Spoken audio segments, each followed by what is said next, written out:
Berjarak sekitar 5 km dari alun-alun Bandung, kawasan Cibaduyut masyhur sebagai pusat sepatu kulit di kota Bandung.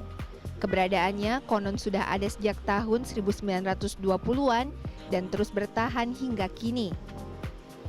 Beragam jenis sepatu kulit untuk laki-laki maupun perempuan bisa ditemui di berbagai toko yang berderet di sepanjang Jalan Cibaduyut, mulai dari sepatu pantofel hingga sepatu boots. Ada juga sandal dan aksesoris lain yang ditawarkan seperti ikat pinggang, tas, serta dompet. Sempat mengalami masa kejayaan pada medio tahun 80-an hingga 90-an, kini kawasan sentra sepatu Cibaduyut kondisinya tidak lagi sama.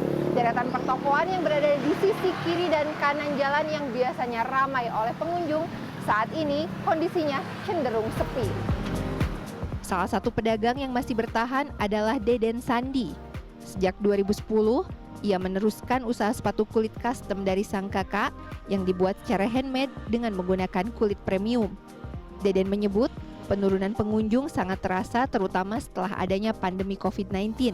Hal ini pun berdampak pada penjualan sepatu di toko miliknya yang dijual mulai dari harga Rp1 juta. Ngaruh bisa sampai 50%. Kalau dulu bisa penjual berapa? Dulu mas 10 pasang sehari bisa, malah lebih bisa. Sekarang? Sekarang mah paling 2 asli produksi sini. Ya, sama konstruksinya juga kita kan di sini mah banyakannya di Goodyear. Di Goodyear itu di Bene sama lokalnya mah. Pakai kulit bawahnya, jadi sulam semuanya gitu. Hal senada dikatakan Yeni. Menurutnya, saat ini jumlah pengunjung terus menurun. Bahkan di saat akhir pekan yang biasanya selalu ramai. Kini ia pun mengandalkan penjualan secara daring untuk tetap bertahan. Kalau untuk sekarang sama dulu jelas sangat jauh berbeda. Kalau dulu itu kita alhamdulillah rame. Kayak hari weekend gitu Sabtu Minggu kita bisa andelin. Kalau sekarang Sabtu Minggu nggak kayak dulu. Semenjak corona aja. Fluktuatif penjualan itu jadi berkurang. Kerasa banget. Berapa persen kira-kira, setengahnya atau lebih? Hampir setengahnya. Kalau untuk sekarang kan online sekarang lagi merajai ya. Jadi mau tidak mau kita mengikuti zaman juga.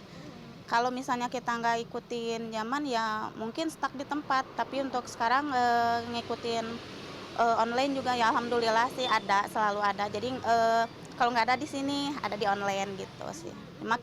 Kita pintar-pintarnya kita aja lah gimana. Ini Mbak situasi bengkel sekarang setelah after pandemi. Lesunya penjualan sepatu di Cibaduyut turut berdampak pada para produsen atau pengusaha sepatu. Salah satunya adalah Asep Rahmat. Ia mengaku usaha sepatu miliknya yang dirintis sejak tahun 2011 ikut terdampak signifikan. Jika dulu ia bisa memproduksi hingga 8.000 pasang sepatu per bulan karena ramainya pesanan, kini pesanan yang didapat berkurang hingga 90%.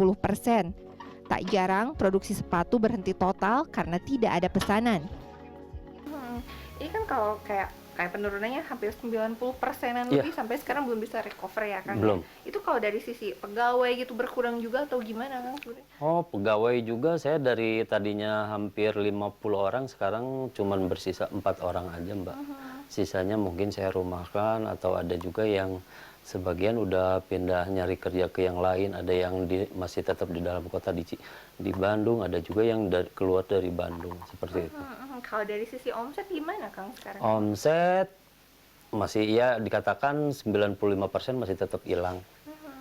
Bahkan lebih besar dibanding 95% ya mungkin dari omset sebulan dari 2011 sampai 2019 itu maksimal tuh di 1,2, 1,1. Sekarang tuh omset sebulan 50 juta pun nggak sampai. Susah banget Mbak. Menurutnya, ada banyak faktor yang membuat pamor sepatu Cibaduyut terus meredup, terutama dengan masuknya produk impor dan diperparah dengan adanya pandemi COVID. Ia pun berharap pemerintah bisa memberikan solusi agar para pelaku UMKM seperti di Cibaduyut bisa tetap bertahan. Sebenarnya kalau untuk masukan untuk pemerintah kita di Indonesia bukan karena kita kalah saing dari produk impor, atau dari produk-produk kota-kota lainnya. Mungkin kalau secara sehat ya mendingan bersaing dengan kota sendiri, maksudnya negara sendiri, produk lokal dari kota-kota Surabaya atau Jakarta dan lain-lainnya. Mungkin regulasi saya untuk pemerintah mungkin dibatasin untuk barang-barang impor datang ke Indonesia. Karena itu sangat ngaruh ya kan? Dampaknya besar banget Mbak. Jadi segi apa ya, segi penjualan pun ngaruh banget gitu. Berdasarkan data dari Dinas Perdagangan dan Perindustrian Kota Bandung, pasca pandemi COVID, tercatat ada 383 perajin dan pengusaha sepatu di kawasan Cibaduyut. Jumlah ini menurun tajam dari tahun-tahun sebelumnya yang mencapai 577 orang. Laisa Nisa, Helmi Suryanegara, Bandung, Jawa Barat.